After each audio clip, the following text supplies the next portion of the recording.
хоёрдугаар хэсгийг тайлбарлая. Энэ хоёрдугаар хэсэг дээр эсийн мөчлөгийн зохицуулалт, хяналт хэрхэн явагддаг тухай илүү тайлбарлагдана. За эсийн мөчлөг олон тодорхой үе шаттай гэж ярьсан тийм ээ. Тэгэхээр интерфазын үе шат, метаас хуваагдлын үе шат гэж бол хоёр хуваагддаг.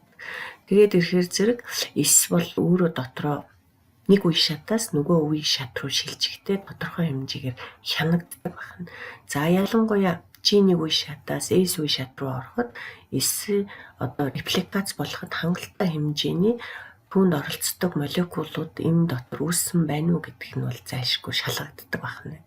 За S үе шат дуусны дараа G2 үе шатраас метоз хуваагдал руу ороход бас энд метоз хуваагдал явагдахад хангалттай хэмжээний молекулууд үүссэн байна уу гэдг нь шалгагддаг.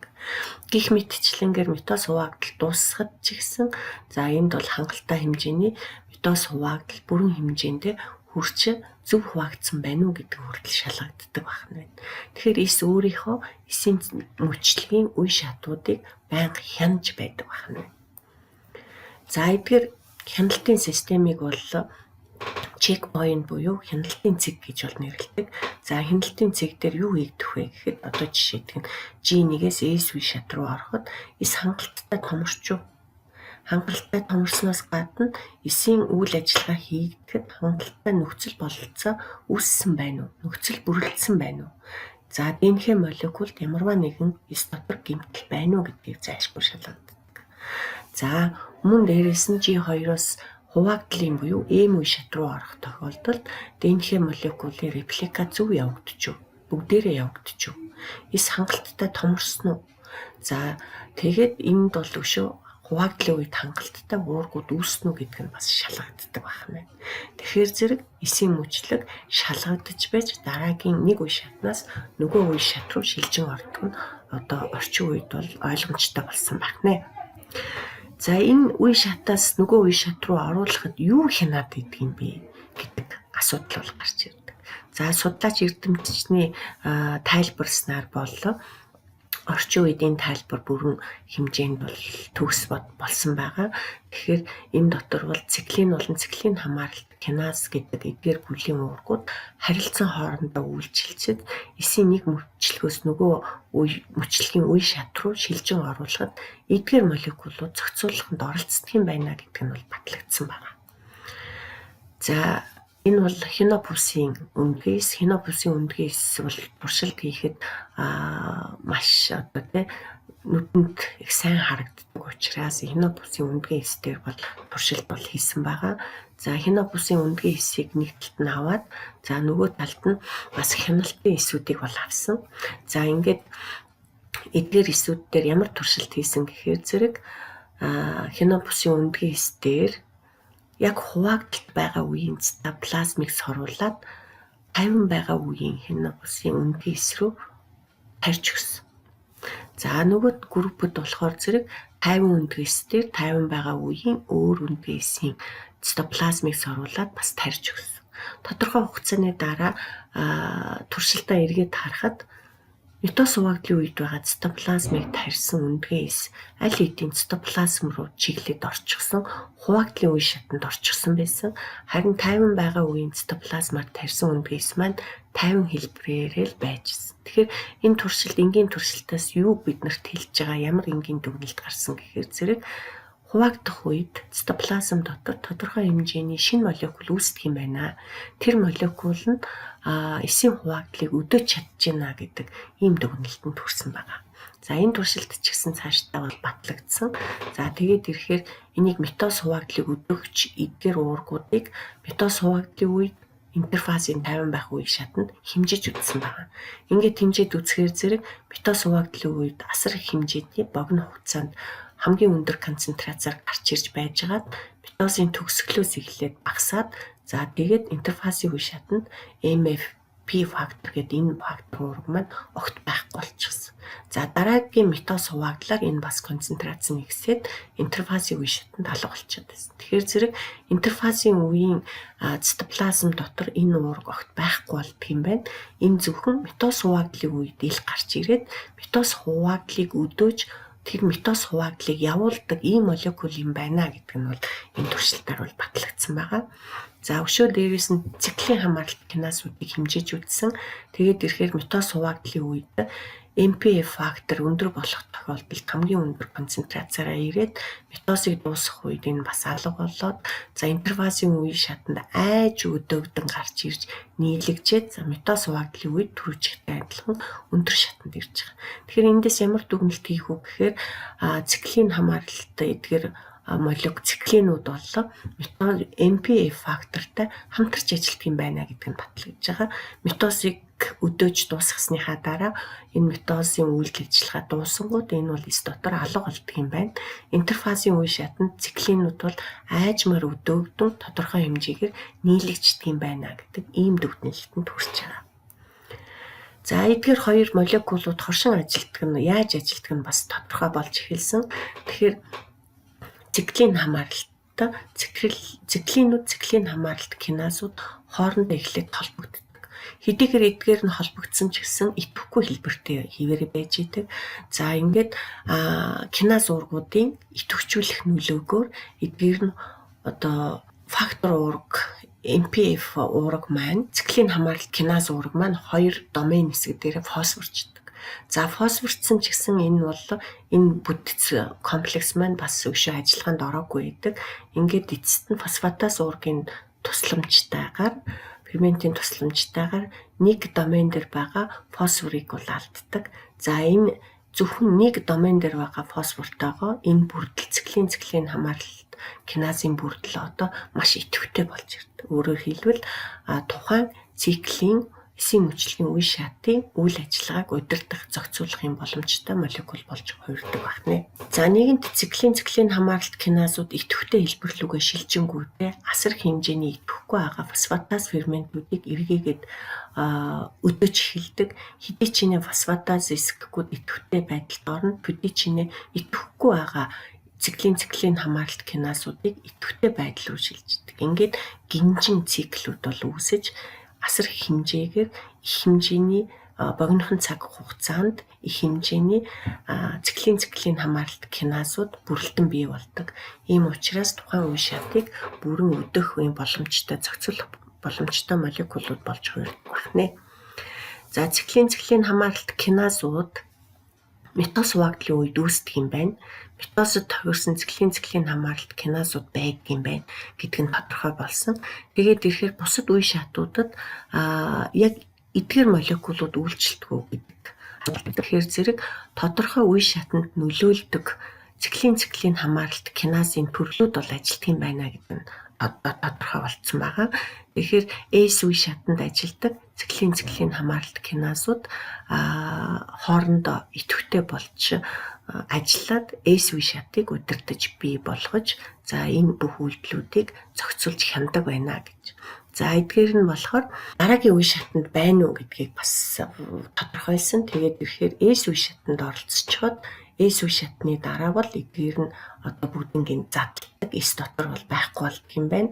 За S дотор байхгүй болонгод дараагийн үеийн циклийн хамааралт киназуудыг одоо S нийлэгжүүлээд за тэгээд тухайн үеийн одоо хуваагдлын ордог циклийн хамааралт киназууд идэвхтэй байдалд орж тухайн үйлдэлийг хянаж зохицуулдаг юм байна гэдэг нь ойлгомжтой болсон. Тэгэхээр өөрийнхөө үе шатанд ажилласныхаа дараа эдгээр молекулууд маань тэр чигтээ тэдгээрийг устгадаг байна. За эсийн мөчлөгийн тодорхой хэмжээний 0 үе шатанда үлдчихдэг бол нэг эс байдаг. За бусад нь бүгдээрээ циклийн хамааралт киназаас хамаарсан тодорхой үе шат болгонд өөрийн гэсэн хяналт бол байнга байдаг шүү гэдгийг энэ слайд та бүхэнд харуулж байна. За 0 үе шатанда үлддэг эсүүдийн нэг нь одоо мэдрэлийн эс юм а гэдэг нь тодорхой болсон. Мэдрэлийн эс бол цаашаа хуваагддаг эсүүдийн тоонд ордог.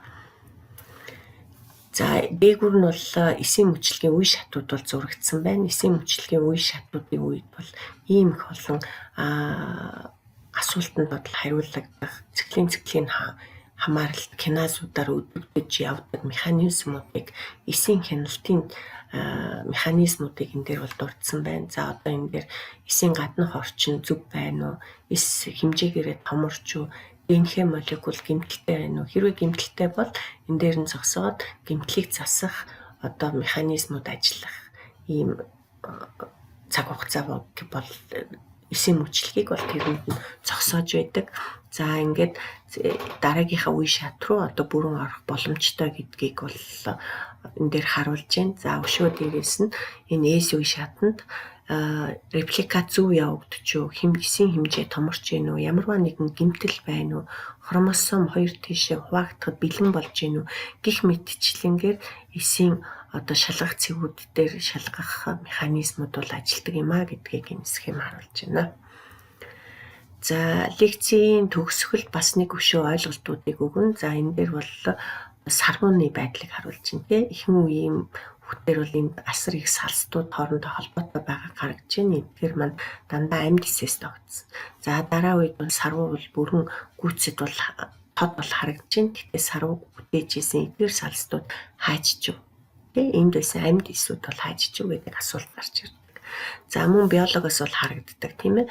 Одоо энэ дээр бол шангой хорхоо байхдаа асар том сүлдээ бараг өөрийнхөө их биений 3/2-ыг орчим ийм том хэмжээтэй шанган сүлээрээ бол мэлхийний жижиг шангой хорхоо бол амьдрах ийм болцоо хөдөлгөөний хурдтай байдлыг бол бий болгодог. За нас бий гүйцэд ирэхээр энэ сүл хаажиж байна. Тэгэхээр энэ сүл амьд байсан бусад эрхтэн системээр ямар ч нөлөөгүйгээр өөрөө алга болсон байгаа байдлыг харуулж байна. Тэгэхээр үүнийг бол энэ дээр бас өшөө нэг туршилт бол бас харагдаж байна. Мэдрэлийн эсүүд нэг байс дээр бол асар хэмжээний тохиолдол өгөөд ивэл энэ байсууд бас өөрсдөө стресст ордог. Тэгээд ирэхээр зэрэг энэ их олон илүүдэл хэмжээний тохиолдол өгöd байгаа эсүүдийн нэг хэсгийг хэрвээ өөрөөр нь хүлж устгах чадвал энэ мэдрэл хүлээж байгаа байс бол тохиолдол бүрэн одоо гүйцэд орж 50 байдалд орж байгаа үйл ажиллагаагаа зөв хийж байгаа байдлыг бол энд харуулж байна. Тэгэхээр эсүүд бол өөрөө автоматар өвхөж болох юм а гэдэг ийм асуудал урган гарч ирдэг. Тэгээд өөрөөсдөө өвхөлж байгаа тэр үзэгдлийг бол апоптоз гэж нэрлэдэг. За энэ дээр бол препаратууд харагдаж байна. Энэ апоптозын үзэгдэл явагдаж байгаа байдлыг бол харагдаж байна тийм ээ. Эд эрхтэн дотор тодорхой том хэмжээний электрон микроскопын зургийн дор бол эс бол харагдаж байна. Тэгээд ирэхээр мембран бол бүрэн хужигдсан. Харин дотор нь байгаа эрхтэнцрүүд бол ерөөсөө тусгаарлагдаж бол харагдахгүй гомоген хэлбэртэй байгаа байдал. Хэдийгээр ийм болж байгаа ч гэсэн энэ гадна талын орчинд ямар ч нөлөөгүй эд эсүүд бүрэн одоо тод харагдаж байгаа байдлыг харуулж байна.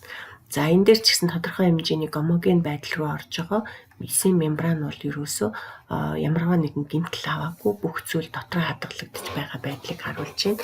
Тэгэхээр энэ хоёр зураг бол апоптозын үе шатуудыг харуулж байгаа ийм зургууд бол муу юм. Харин энэ дээр бол өрөвсөл явагдаж байгаа зургийг харуулж байна. Эсийн мембран гэмтчихсэн эс дотор байгаа тэр их олон вакуулууд эрхтэнцрүүд тэр чигтээ гадагшилж байгаа. За эс дотор хадгалагдаж яадаг тэр их олон ферментүүд бол тэр чигтээ гарч бас өрөвслийн процесс буюу ойр орчныг гэмтэх юм аюулд учирдаг байх нэ. За апоптозыг хэн хэрхэн хийдэг вэ? Ямар молекул хийдэг вэ гэдэг асуудал гардаг. Тэгэхээр зэрэг эс дотор протеаз эсгэгүүдийг бол одоо апоптозыг өдөөж апоптозыг маш их хурдтай болгож саяны гомоген байдлыг бол их богино хугацаанд хурдтай үүсгэж эсийн апоптозыг дууддаг гэж бол ярьдаг. За протеаз эсгэгүүд бол эс дотор бага хэмжээгээр гэхдээ идэвхгүй байдалтай нийлэгдсэн байж байдаг. Тэдгээр нь бол ямарваа нэгэн тохиоллын улмаас идэвхтэй байдал руугаа шилжиж за тэгээд бусад биенийгээ одоо гинжээ холбоогоор сүлжилтэн өдөөж өгдөг. Өөр төрлийн протеазуудыг тэр чигт нь айрмаар нь дуудаж идэвхтэй байдалд оруулдаг. Тэгэхээр протеаз Б нь болоод ирэхээр ялангуяа бүүмийн ламинуудыг тэр чигт нь протеолиз болгодог. С төрлийнх нь болоод ирэхээр зэрэг тэр чигээрээ уургуудын цитоплазмд байгаа уургуудыг тэр чигт нь одоо протеолиз болгодог, задалдаг гэсэн үг байна шүү дээ. За ингээ гих мэтчлэнгээр эдгээр аймаараа идэвхтэй байдалд орж байгаа протеозис гэхүүд бол апоптозын үндсэн гүйцэтгэгч одоо молекул юм байна гэдэг нь тодорхой болсон байна. Эсийн одоо хуваагдал дээр мөчлөг зөв байгаа тохиолдолд бол бүх юм хянагдаж байдаг. За эсийн мөчлөгийг бол өдөөж явах тийм үү хуваагдлыг өдөх ийм бол гаднаас молекул орж ирж болно. Тэгвэл эдгээр нь эс доторх сигнал тохиолдлын дагуу тодорхой хэмжээний генийн төвшөнд бол идэвхжүүлээд за эсийг хуваагдах ийм нөхцөл байдалд бол хүргэж болно гэж бол үздэг. За энэ дээр болоод ирэхээр зэрэг энэ тохиолдлын систем алдагдах ялангуяа дундаас гарч ирж байгаа онкоген за өшөө дээрээс нь завсрын янз бүрийн бодисын нөлөөгөөр эс дотор бол эндгээр одоо чиг шугамуд алдагдах, хэвийн бус байдалд орох ийм байдлууд бол үүсдэг. За эдгээр байдлууд бол их дандаа одоо хавдрын эс рүү эсийг одоо шилжүүлэх ийм аюулд бол хүргэдэг байна.